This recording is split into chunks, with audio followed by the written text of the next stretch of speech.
History tells us Billy the Kid was just 21 years old when Pat Garrett pulled the trigger. But new evidence from the people who knew Billy as a boy tells a different story. Watch the full video, weigh the evidence, and share your conclusions below. We'll be reading every comment. Between 1878 and 1881, over 35 people fell to their death on a single street in America. Most shot to death in what is known as the Lincoln County War. With all that death and mayhem, only one person was ever charged and convicted of a crime. We know him today as Billy the Kid. New research by a retired ranger at the Lincoln Historic Site has revealed the kid was most probably much younger than previously believed. Billy the Kid, also known as Henry McCarty, William H. Bonney, and Kid Antrim.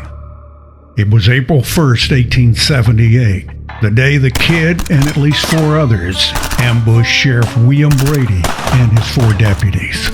Brady was killed in the exchange of gunfire.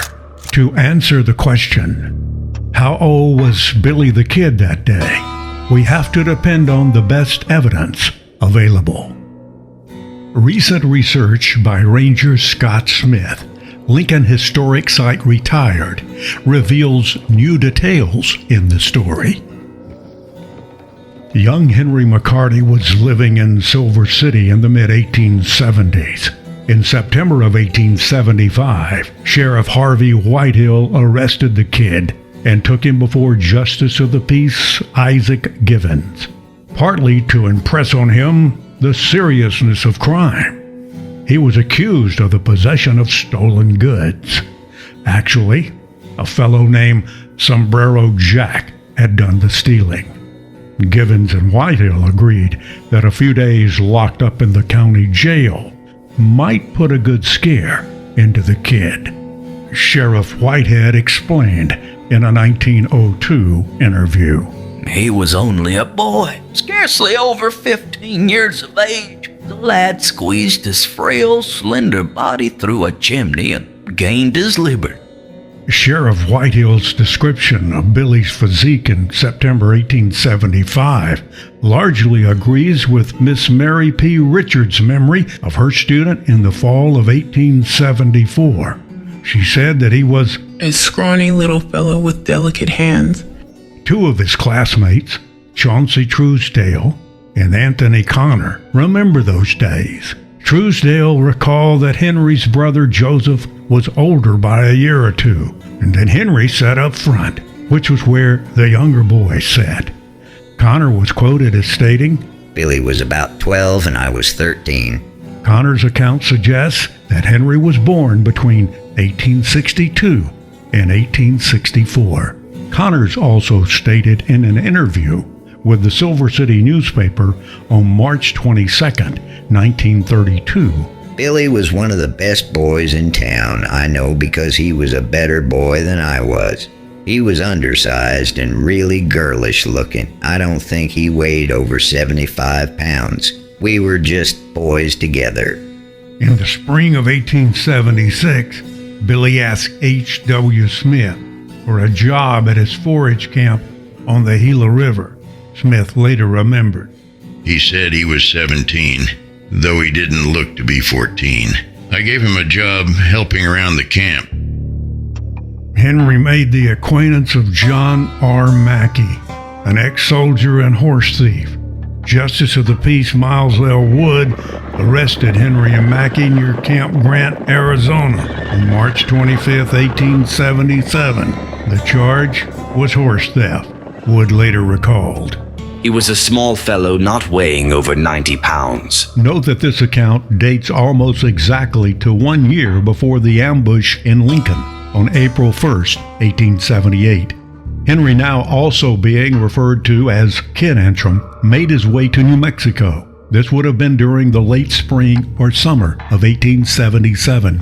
Charles Siringo, the author, arrived in Lincoln County in 1878. He later wrote, I found Billy the Kid to be a good-natured young man. He was always cheerful and smiling. Being still in his teens, he had no sign of a beard. His eyes were a hazel blue, and his brown hair was long and curly. The skin on his face was tanned to a chestnut brown and was as soft and tender as a woman's. A woman named Francine McCormick also met young Henry. He was the best-natured kid and had the most pleasant smile I most ever saw in a young man. George B. Barber, a resident of Lincoln County at the time, also described Billy. He was a mere boy in appearance, always jovial and high-spirited. But in an emergency, he always stood out as a leader, quick, resolute, and firm. A reporter writing an article in the Las Vegas, New Mexico Gazette dated December 1880, only 6.5 months before Billy's death, offered this first-hand description. There was nothing very mannish about his appearance, for he looked and acted a mere boy, looking like a schoolboy with the traditional silky fuzz on his upper lip with clear blue eyes. It is obvious from these sources, people who saw and knew Henry McCarty, known as Billy the Kid or William Bonney, remember him as a growing boy. The silky fuzz on his upper lip proves that he had entered puberty and was becoming a man. However, there is simply no reason to doubt that he was still very young. This is why the people kept calling him the Kid. One of Billy's best friends in the Fort Sumner area during the last few years of his life was a man named Paco Anaya. After he escaped the courthouse in Lincoln April 28, 1881, Billy spent 3 weeks hiding out at a ranch several miles south of Fort Sumner. The ranch was owned by Anaya's father. Anaya was interviewed by the Clovis News-Journal. The difference in our ages was about 5 months. I was born in January 1862, and he was born in May of the same year. The prevailing evidence indicates that Henry McCarty was a teenager, a youth. At the same token, Ash Upson had no way of knowing exactly how old Henry McCarty was, and he really didn't care.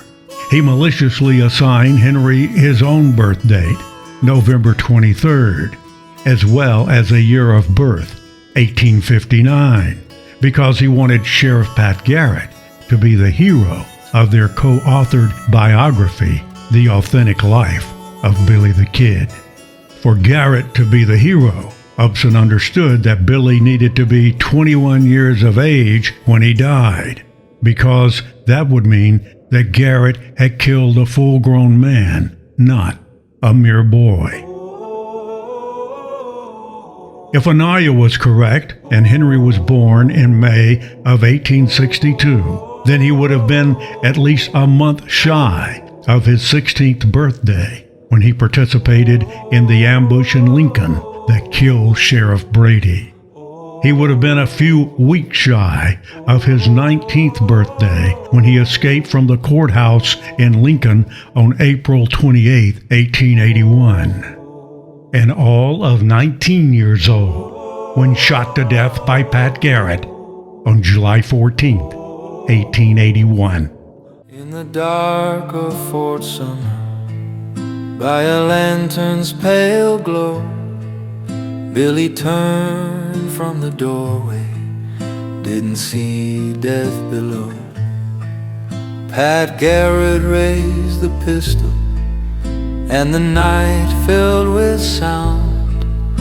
The kid fell to the floorboards, just 19 or 20.